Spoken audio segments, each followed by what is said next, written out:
Hi everyone, I'm Duncan at Auto Shine and Tinted, and behind me is the real star of the show, the Aston Martin DBX, but not just any DBX, it's the 707. So the top daddy, the one, if you're going to get a DBX, you want the 707. And as you can see, this has the optional extra, along with many that it does have, is the satin paint. So I don't know how it looks on camera, but in person it's like a sort of a champagne colour, a green colour, a grey. It's really strange. It's actually called titanium satin grey. We're going to get it in, get the PPF on it. It's been delivered from Aston Martin Bristol. Been really impressed with dealing with those guys. It's just something interesting that they're doing with for the customer on this that I've never known any other dealership do. So stay tuned for that.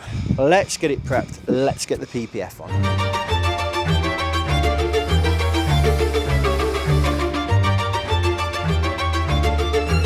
So the satin paint on this DBX is like satin paint from all manufacturers. It's got to be treated very, very delicately. Not only do you need PPF for the normal stone chips and things like that for what you get PPF for, it's the light scratches that all I can explain is, do you know when you clean the car and you find a light little scratch, you've got no idea where it's come from, but you can just simply polish it out. You can't do that on satin, that is the problem. You can't touch it with any form of polish. So any marks you sustain whatsoever cannot be rectified. Then if it's more severe damage, it's got to go into a body shop. Body shops hate this stuff because not only do they struggle to match the colour of the paint, they also struggle to match the level of satin, so it can be too matte, too gloss. It's really, really hard. So they end up painting much more of the car to try and get it to blend in somewhere on the car away from the damage.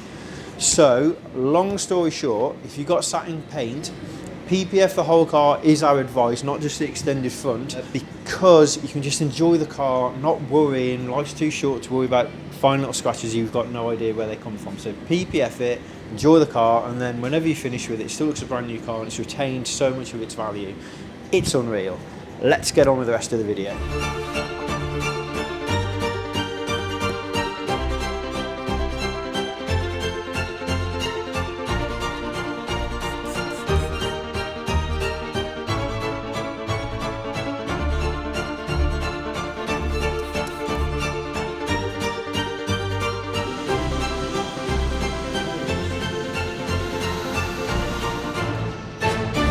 Although it looks exactly the same as when it did when it turned up, only cleaner, this car's actually finished, and that is the whole point. You cannot tell the satin PPF is on there whatsoever because it looks identical without having the satin PPF on. We've also put the gloss PPF on the gloss black that damages really easy. Also this carbon. I mentioned at the beginning of the video I was quite impressed with Aston Martin Bristol, and the reason why I'm so impressed, they've been great to deal with, but they are 2 hours away from us, and the salesperson is actually driving up here currently to hand this vehicle over personally himself to the customer that lives local to us. And he's going to drive 2 hours back, so it's like an over 4 hour round trip, and I've never known a salesman go to that extent before. I just thought it was really nice customer service and what you'd expect. Well, maybe what you'd expect from buying from a premium brand, but a lot of premium brands I've never known that before. So I think fair play. Before you go, so let me show you the interior of this car. When you sit in it, and you sit quite low into the car, so it's like you're in a real cockpit. It's just a really nice driving position. That is it for the DBX. Let me know below. We want to know, would you have a DBX or a Lamborghini Urus? Both similar price points, and this question automatically comes up when you look at a DBX or a Urus. But yeah, let us know down below. Thank you for watching. Really cool video coming up next. Make sure you subscribe to us so you get notified when that is on. See you next time. Thanks for watching.